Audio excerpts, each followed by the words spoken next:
Kate Beckinsale says that her high IQ may have handicapped her Hollywood career. Now, her high IQ apparently goes up to 152. Now, I want to talk a little bit about this today. I've got a few different articles to talk about when it comes to men thinking that they want someone who is smart in their life, thinking that they want a female partner who is more intelligent than they are, right? But when it comes to men actually experiencing that, they then back off and they feel threatened, right? I want to talk all about this kind of situation. Now, I originally had a bigger idea for this daily video about this topic, right? But it is what it is. We're just going to narrow it down to a short little conversation about this and that, and how to maybe fit in if you are on the higher end of the intelligence scale, right? If this sounds interesting to you, we are making videos every single day on this channel, channel 2. All right, come join us. But of course, going back to Kate Beckinsale, and not just that, right? But smart women intimidate men, says new study. All right, men love smart women until they actually have to talk to them. Interesting. Why men are threatened by smart women. Quick, very quick, couple of sentence little read right from this website. So men, I'm speaking to you guys right now. Do smart women threaten your masculinity? All right. A new study suggests that they might, and that you might not want to date them because of it. Interesting. Now, while men say that they might like the idea of dating a woman who's smarter than they are, when it comes time to meeting her, right, they're less keen on the brainy lady, according to a new study that will be published in November this year.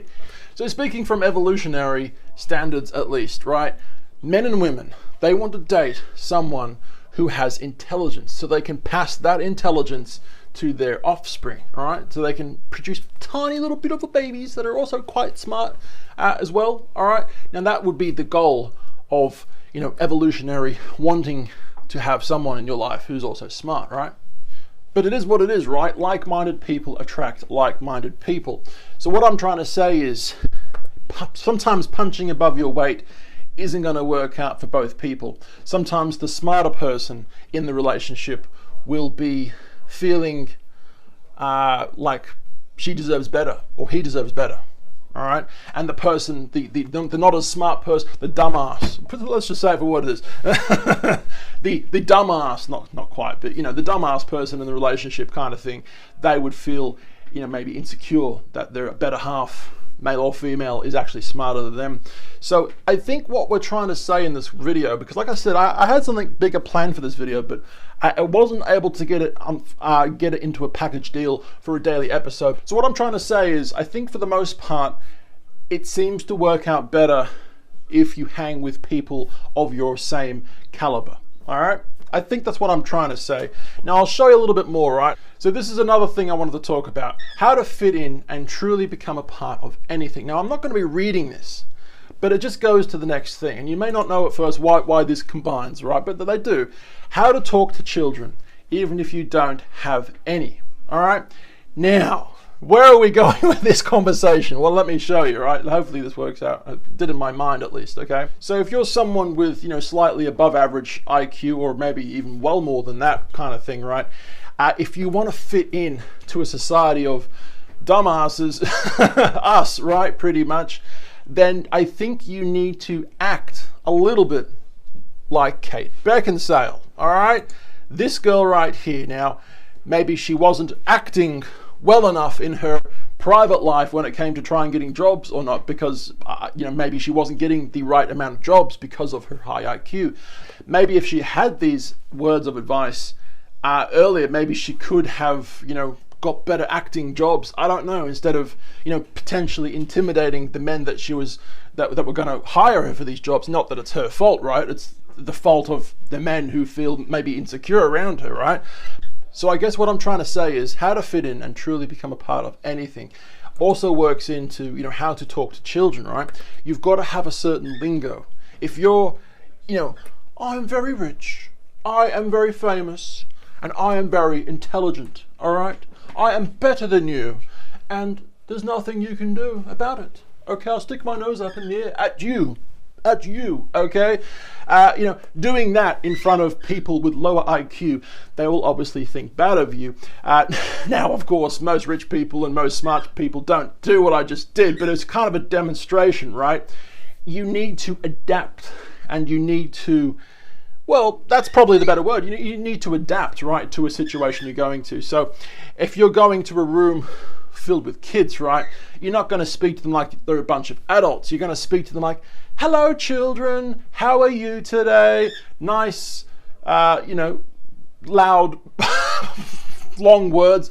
What am I trying to say here? So what I'm trying to say is, right, like if you're a school teacher, right, you've got that certain voice. You've got the school teacher voice to your vocabulary, right? Now, you'd only speak that way when you're in class teaching a bunch of kids, right? That's the way you talk to kids so they can fully understand you and not be threatened by your presence. It's slow, meaningful words.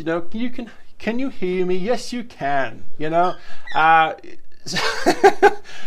don't know where I'm going with this video, but look, this is kind of the same reason why certain generations stick with the certain generation. So, teenagers will hang with teenagers. Kids will hang with kids. 20, 30-year-olds will hang with 20, 30-year-olds, all right?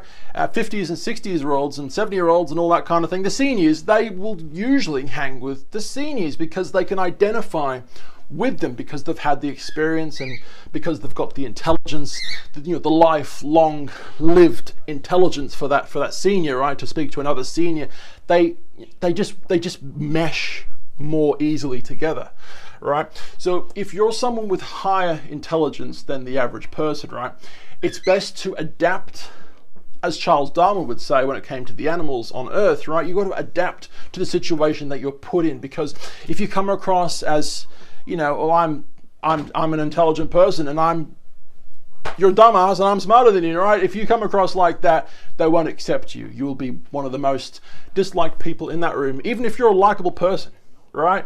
So does that essentially mean dumbing yourself down sometimes? Well, yes and no, only if you want to fit in to certain scenarios. So let's just say if you're working in an office space, right? Have you guys seen that movie Office Space? It's a really good movie. If you're in an office environment, the cool kids in that office environment are usually going to be, funny, all right, sarcastic, and not a bully, okay, and not stuck up, not better. They don't come across as better than anyone else, right? But the moment you start showing that kind of mentality is the moment where you start to realize you're not quite fitting in with the rest of the people that are in that space, right? Now, this conversation also goes to Donald J. Trump, all right? Now, showing you these articles, right? So, Trump's appeal to the cognitively challenged, right?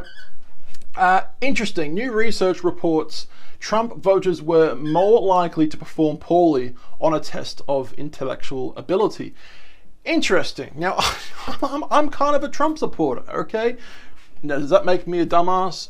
Well, fucking hope not. I can't be quite sure now, can I? But hey, I hope not.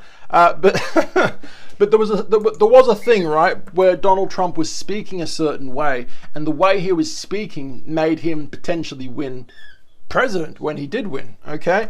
You're a total loser, Trump says at one point, right? Donald Trump and the power of small vocabulary. And the last little article I want to show you is how Donald Trump uses language to achieve political goals. So, when it comes to becoming the prime minister, the president of a country, right, you need the people to love you. You need the people to sympathize with you. You need to see eye to eye with the people, all right? So let's just say, for example, I have ambitions to become the Prime Minister of Australia. Thank you, everybody. God bless you all. Welcome to Australia. All right, now listen. I don't know where I'm going with this, but, I would need to have the people sympathize with my words, with my cause. I would need to be likable, all right? I would need to have the words that come out of my mouth would need to, ping inside my voters' brains. They would need to vibrate at such a way that my voters' brains would resonate with what I am saying, what I do, my whole entire being. Now, Donald Trump, there's many reports on this. Donald Trump used to be quite a vocabularist. Vocabularist? Vocabularist. I don't even know if that's even a thing, but he used to be quite the vocabularist. Okay, he used to say a lot of interesting, distinguished, intelligent words. Okay, but for whatever reason, at some point, he stopped talking like that. Okay, and he had his show, The Apprentice. Okay, he had his show, The Apprentice, and people started really loving his shows. And of course, when you do run to become a prime minister or a president, there are these people that come onto your team to help you win. Now, some of these people would be, linguists. All right, these people would help you get your message across. So, like I said before, so that the brains of the voters resonate with what you're saying. Right? You can't be looking like you're a smart ass because, well, all right. You appear to be smart. Okay, that's cool. But the voters, the people who really matter, they're not going to be voting for you potentially because they don't really see themselves in you. All right. So, like I said, this video went a little bit strange, and I didn't quite know how to properly structure this video. But there's one more thing I wanted to quickly show you. Right? Sarcastic people are actually smarter, sexier, and more successful. Now, I don't quite know where this comes into my conversation. It probably doesn't come anywhere, right? But I just wanted you to know. I just wanted you to know that I am so beautiful. I am so intelligent. Ha ha ha ha. All right, vote for me. Obviously, being cocky like that is not going to get you anywhere in life. Unless, of course, you're Ryan Reynolds, then hey, it seems to work for you, doesn't it? But anyway. But going back to the original conversation with Kate Beckinsale, right? If you are a person with higher IQ and you're finding it harder to fit into certain situations and certain groups in life, well, first and foremost, right, try and fit yourself into a group of people that are, intelligent, such as yourself. All right, you are what you eat. You are who you hang around with. All right, if you hang around with dumbasses in life, you may be dragged down to become like one of them. Now, if you are someone with a lower IQ, which a lot of us are, okay, then I suggest maybe trying to look up to intelligent people, and then you may end up becoming one of them. All right.